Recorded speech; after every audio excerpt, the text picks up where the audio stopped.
महाशिवरात्रि व्रत कथा। एक बार चित्रभानु नामक एक शिकारी था। पशुओं की हत्या करके वह अपने कुटुंब को पालता था। वह एक साहूकार का ऋणी था, लेकिन ऋण समय पर न चुका सकने पर क्रोधित साहूकार ने उसको शिव मठ में बंदी बना लिया। संयोग से उस दिन शिवरात्रि थी। बंदी रहते हुए शिकारी मठ में शिव संबंधी धार्मिक बातें सुनता रहा। वहीं उसने शिवरात्रि का व्रत कथा भी सुनी। संध्या होने पर साहूकार ने उसे बुलाया और ऋण चुकाने के लिए पूछा तो शिकारी अगले दिन सारा ऋण लौटा देने का वचन दिया। साहूकार ने उसकी बातें मान ली और उसे छोड़ दिया। शिकारी जंगल में शिकार के लिए निकला, लेकिन दिन भर बंदी गृह में रहने के कारण भूख प्यास से व्याकुल था। सूर्यास्त होने पर वह एक जलाशय के समीप गया और वहां एक घाट के किनारे एक पेड़ पर थोड़ा सा जल पीने के लिए लेकर चढ़ गया, क्योंकि उसे पूरी उम्मीद थी कि कोई न कोई जानवर अपनी प्यास बुझाने के लिए यहाँ जरूर आएगा। वह पेड़ पर बेलपत्र का था और उसी पेड़ के नीचे शिवलिंग भी था, जो सूखे बेलपत्रों से ढके होने के कारण दिखाई नहीं दे रहा था। शिकारी को उसका पता न चला। भूख और प्यास से थका वो उसी मचान पर बैठ गया। मचान बनाते समय उसने जो टहनियाँ तोड़ी थी वो संयोग से शिवलिंग पर गिरी। इस प्रकार दिन भर भूखे प्यासे शिकारी का व्रत भी हो गया और शिवलिंग पर बेलपत्र भी चढ़ गया। एक पहर रात्रि बीत जाने पर एक गर्भिणी मृगी तालाब पर पानी पीने पहुंची। शिकारी ने धनुष पर तीर चढ़ाकर ज्यों ही प्रत्यंचा खींची, उसके हाथ के धक्के से कुछ पत्ते एवं जल की कुछ बूंदें नीचे बने शिवलिंग पर गिरी और अनजाने में ही शिकारी की पहली पहर की पूजा हो गई। मृगी बोली, मैं गर्भिणी हूँ, शीघ्र ही प्रसव करूंगी। तुम एक साथ दो जीवों की हत्या करोगे तो ठीक नहीं है। मैं बच्चे को जन्म देकर शीघ्र ही तुम्हारे समक्ष प्रस्तुत हो जाऊंगी, तब मार लेना। शिकारी ने प्रत्यंचा ढीली कर दी और मृगी जंगली झाड़ियों में लुप्त हो गई। कुछ ही देर बाद एक और मृगी उधर से निकली। शिकारी की प्रसन्नता का ठिकाना न रहा। समीप आने पर उसने धनुष पर बाण चढ़ाया। कुछ बेलपत्र नीचे शिवलिंग पर जा गिरे और अनायास ही शिकारी के दूसरे पहर की ही पूजा हो गई।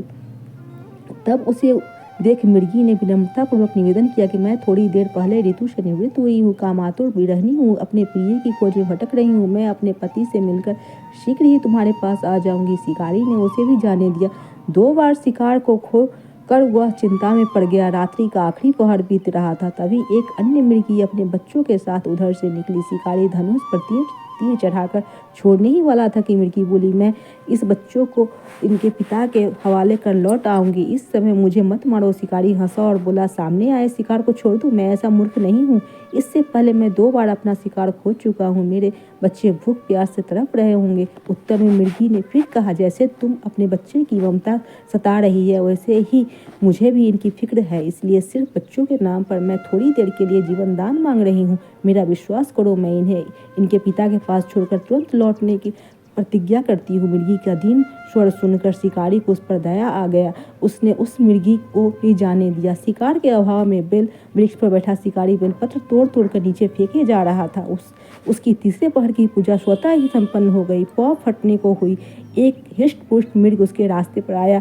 शिकारी ने सोच लिया कि इसका शिकार अवश्य ही करेंगे। शिकारी की तरी प्रत्यंचा देखकर मृग विनीत स्वर में बोला, भाई, यदि तुमने मुझसे पूर्व आने वाली 3 मुर्गियों तथा छोटे बच्चों को मार डाला है तो मुझे भी मारने में विलंब ना करो, ताकि मुझे उनके वियोग में एक क्षण भी दुख न सहना पड़े।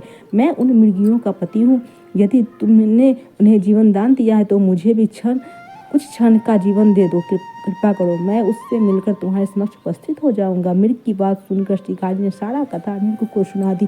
तब मृग ने कहा, मेरी तीनों पत्नियां जिस प्रकार प्रतिज्ञाबद्ध होकर गई है, वे मेरी मृत्यु से अपने धर्म का पालन नहीं कर पाएगी। अतः जैसे तुमने उन्हें विश्वास पात्र मानकर छोड़ा है, वैसे ही मुझे भी जाने दो। मैं उन सबके साथ तुम्हारे सामने शीघ्र ही उपस्थित होता हूँ।